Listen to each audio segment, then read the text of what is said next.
दशरथ अरज बिहारी। बोलिए प्रेम से राम दरबार की जय, शिव परिवार की जय, पृथ्वी माता की जय। 18वां अध्याय श्री शिव महापुराण का कुछ अंश। सेव्य सेव्यम सदा सेव्य शंकर सर्वदुखा। और वानप्रस्थियों को धन का दान करना चाहिए। तत्पश्चात कन्या, साधवा और विधवा स्त्रियों को देने के अनंतर बची हुई तथा यज्ञ में बची हुई सारी सामग्री आचार्य को समर्पित कर देनी चाहिए।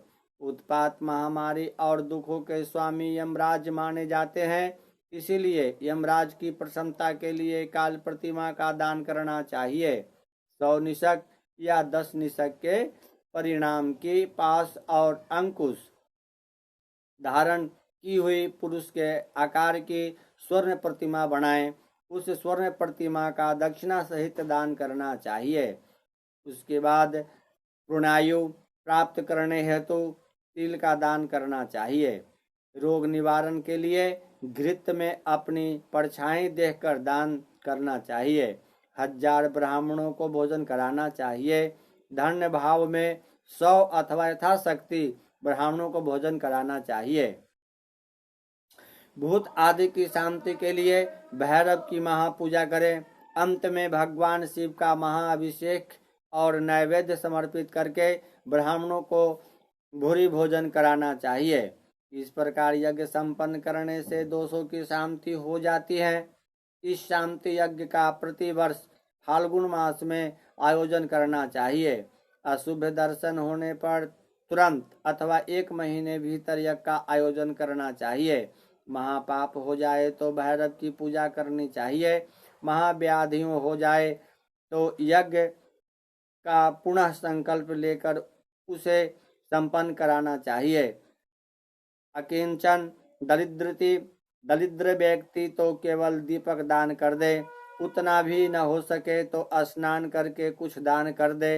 108, 1000, 10,000, 1,00,000 या करोड़ मंत्रों से भगवान सूर्य को नमस्कार करें।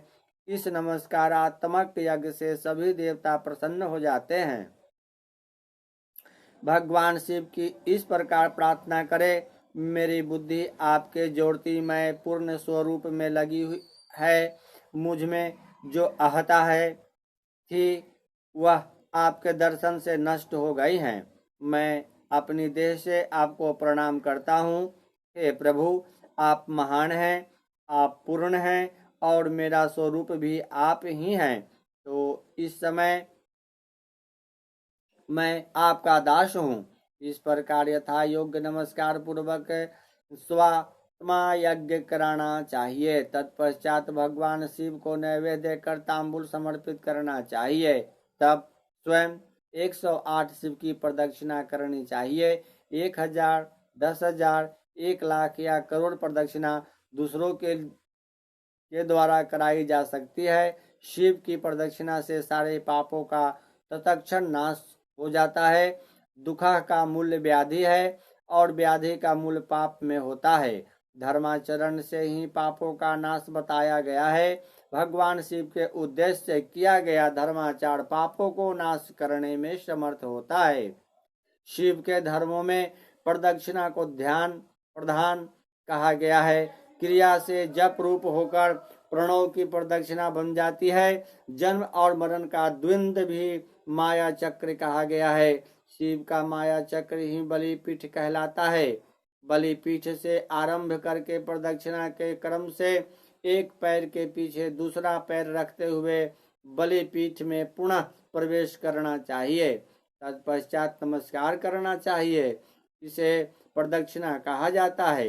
बलिपीठ से बाहर निकलना, जन्म प्राप्त होना और नमस्कार करना ही आत्मसमर्पण है। जन्म और मरण रूप द्वंद्व भगवान शिव की माया से प्राप्त है। जो इन दोनों को शिव की माया को ही अर्पित कर देता है वह फिर शरीर के बंधन में नहीं पड़ता। जब तक शरीर रहता है तब तक जो क्रिया के ही अधीन है वह जीव वध कहलाता है। स्थूल, सूक्ष्म और कारण, इन तीनों शरीर को वश में कर लेने पर जीव का मोक्ष हो जाता है, ऐसा ज्ञानी पुरुषों का कथन है। माया चक्र के निर्माता भगवान शिव ही परम कारण है। वे अपनी माया के दिए हुए द्वंद्व का स्वयं ही परिमार्जन करते हैं। अतः शिव के द्वारा कल्पित हुआ द्वंद्व उन्हीं को समर्पित कर देना चाहिए। वे हे विद्वानों, प्रदक्षिणा और नमस्कार शिव को अति प्रिय है, ऐसा जानना चाहिए। भगवान शिव की प्रदक्षिणा, नमस्कार और खोष्टोपचार पूजा अत्यंत फलदायी होता है।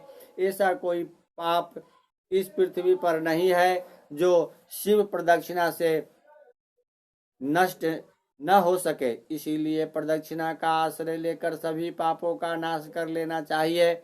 जो शिव की पूजा में तत्पर हो वह मौन रहे, सत्य आदि गुणों से संयुक्त हो तथा क्रिया, जप, तप, ज्ञान और ध्यान में से एक एक का अनुष्ठान करता रहे।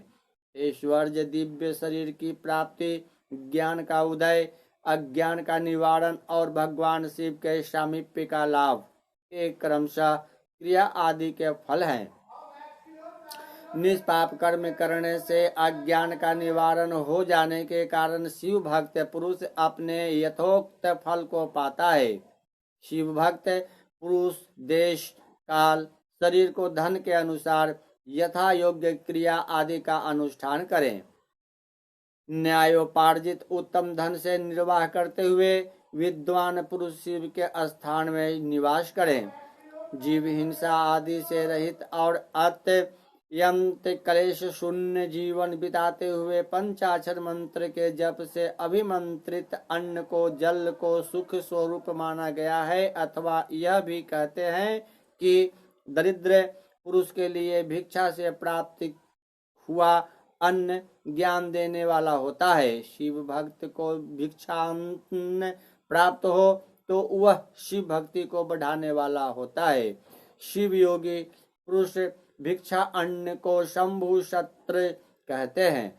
जिस किसी भी उपाय से जहाँ कहीं भी भूतल पर शुद्ध अन्न का भोजन करते हुए सदा मौन भाव से रहें और अपने साधन का रहस्य किसी पर प्रकट न करें। भक्तों के समक्ष ही शिव के महात्म्य को प्रकाशित करें।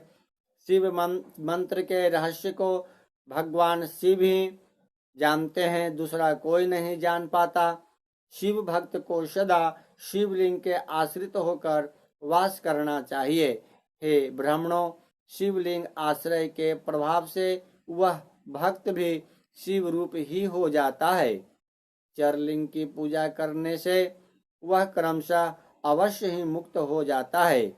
महर्षि व्यास ने पूर्व काल में जो कथा कहा था और मैंने जैसा सुना था उस सब साध्य और साधन का संक्षेप में मैंने वर्णन कर दिया। आप सबका कल्याण हो और भगवान शिव के आपकी दृढ़ भक्ति बनी रहे। जो मनुष्य इस अध्याय का पाठ करता है अथवा जो इसे सुनता है वे व्यज्ञ जनों वह भगवान शिव की कृपा से शिव ज्ञान को प्राप्त कर लेता है। बोलिए शिव शंकर परिवार की जय। हर हर महादेव शंभो। हर हर बम बम शिवनाम सत्यम जपणाम हरदम। हर हर बोल बम। ओम नमः शिवाय। हरि बोल नमः शिवाय। इस प्रकार श्री शिव महापुराण के अंतर्गत प्रथम विधेश्वरा संहिता के साधन खंड में शिवलिंग के महात्म्यों का वर्णन नामक 18वां अध्याय पूर्ण हुआ। शांति शांति शांति। ओम नमः शिवाय।